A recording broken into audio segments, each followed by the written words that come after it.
Hello people, how are you doing? I hope you're all well. Wow, it's been such a long time. For the past 1 week I've not been able to post any video, but I'm now back and I'm back to stay. So welcome to Jackie's Kitchen. My name is Jacqueline Njala. For my return viewers and subscribers, thank you so much guys for the support. We are almost at 650 subscribers now. Thank you so much for the love. If you are new in Jackie's Kitchen, you are in the right place. Feel welcome, and I hope you subscribe and come back again. So having stayed for 1 week without posting anything, I think we go back to basics now. We start from basics as we go back to our climax.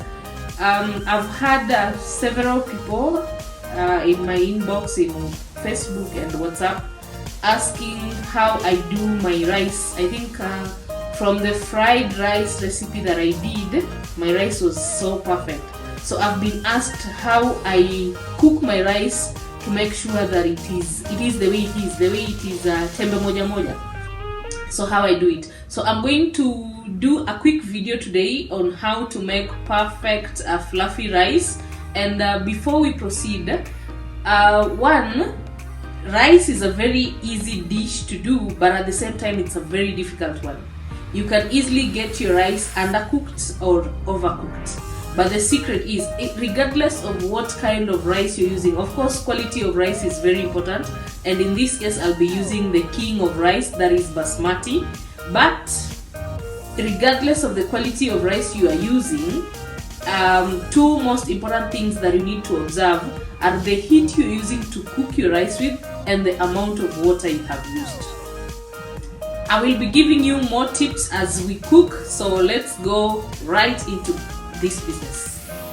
So I'm using 2 cups of rice, and this is thoroughly washed and drained off. You can take that as tip number 1. And once I put this in a pot, I'm going to measure water. My ratio, as I've said before, is 1 cup of rice is to 2 cups of water. So for this I'll need 4 cups of the same cup that I used to measure rice. I'll use it for my water. So 4 cups of water.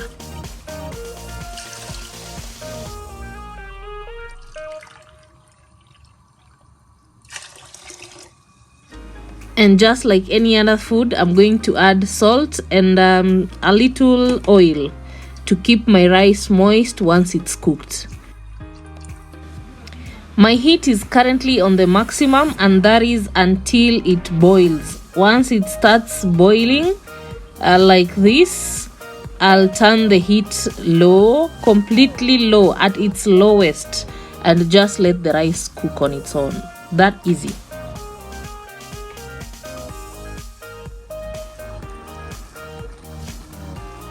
You can hear that sound. That is because there is still water. So once all water is gone, our pot will go silent, and that is the time to switch off before it starts burning, and our rice should be cooked at that time. So as our rice cooks, you notice that I didn't cover my rice, and there is a reason for that. 2 reasons actually. One, if you cover your rice, there are high chances that the water will boil off and pour. Once the water pours out, it reduces the amount of water. If you had measured the right amount of water, if it pours, you're reducing the amount of water you're using to cook, and you're likely to have undercooked rice. 2, even if you say you're using a bigger pot so water doesn't bubble off, but you have covered it, there is so much heat, more than what you had controlled. And this heat, too much heat, is what will make your rice overcook. So it's very important when you're cooking rice, make sure you don't cover your rice. Just allow the water to evaporate naturally.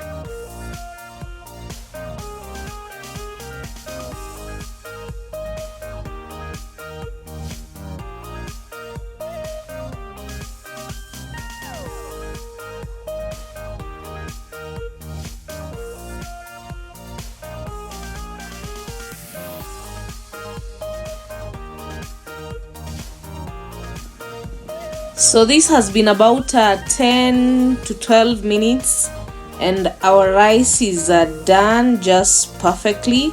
And at this point we're going to switch off, and if you want to cover it at this time you can cover it. It may continue to cook, but there will be no much change.